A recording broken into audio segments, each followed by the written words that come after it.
Hello guys. అబ్బబ్బబ్బా! Egg biryani అండి నాకు చాలా ఇష్టం. కానీ చేసుకోవడం కష్టం అని చెప్పి ఇన్ని రోజులు చేసుకోలేదు. కానీ ఇప్పుడు ఇలా ఈజీగా చేసేసుకోవచ్చని తెలిసిన తర్వాత రోజు ఎగ్ బిర్యానీ చేసుకొని తింటున్నానండి.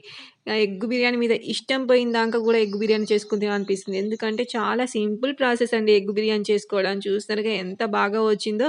అబ్బా! ఇప్పుడు చూస్తుంటే మళ్ళా చేసుకొని తినాలనిపిస్తుంది.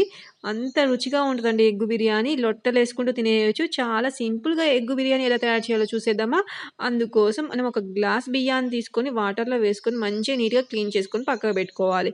ఇప్పుడు ఆ వాటర్‌లో బియ్యం నానేలోపు ఎగ్స్‌ని మంచిగా ఉడకబెట్టుకుందాం. అందులో సాల్ట్ వేసి ఎగ్స్‌ని ఉడకబెట్టుకోవడం వల్ల ఎగ్స్ అనేవి మంచిగా పాడవకుండా మంచిగా నీట్‌గా ఉడికిపోతాయన్నమాట.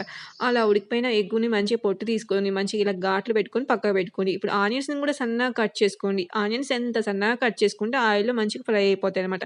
అదేనండి మనకు ఎగ్ బిర్యానీ కావాలంటే మంచి క్రిస్పీ ఆనియన్స్ ఉండాల్సిందే గదా! అది గూడా నండి ఫ్రై ఆనియన్స్.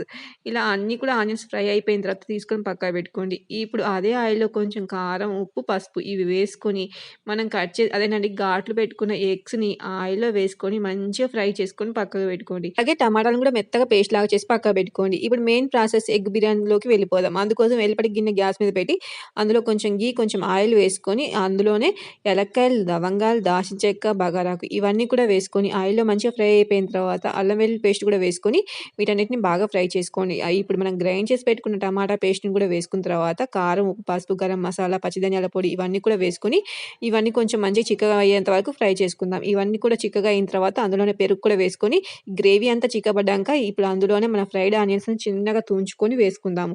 ఇవన్నీ కూడా మంచిగా ఆయిల్‌లో చిక్కగా ఫ్రై అయిపోయిన తర్వాత మనం పొడుగ్గా కట్ చేసి పెట్టుకున్న పచ్చిమిర్చిని, అలాగే కొంచెం కొత్తిమీర కూడా వేసుకొని బాగా కలుపుకొని ఒక గ్లాస్ బియ్యానికి 2 గ్లాసుల వాటర్ వేసి వాటర్ అనేది బాగా మరిగిపోయిన తర్వాత నానబెట్టుకున్న బియ్యం, అలాగే ఫ్రై చేసుకున్న ఎగ్స్ కూడా వేసుకొని బాగా కలుపుకొని ఒక 10 నిమిషాలు మూత తీయకుండా గ్యాస్ సిమ్‌లో పెట్టి వదిలేసామనుకోండి, మనకు యమ్మీ ఎగ్ బిర్యానీ రెడీ అయిపోయిందండి. ఇక లొట్టలేసుకుంటూ తినేయడమండి. మీరు కూడా తినండి.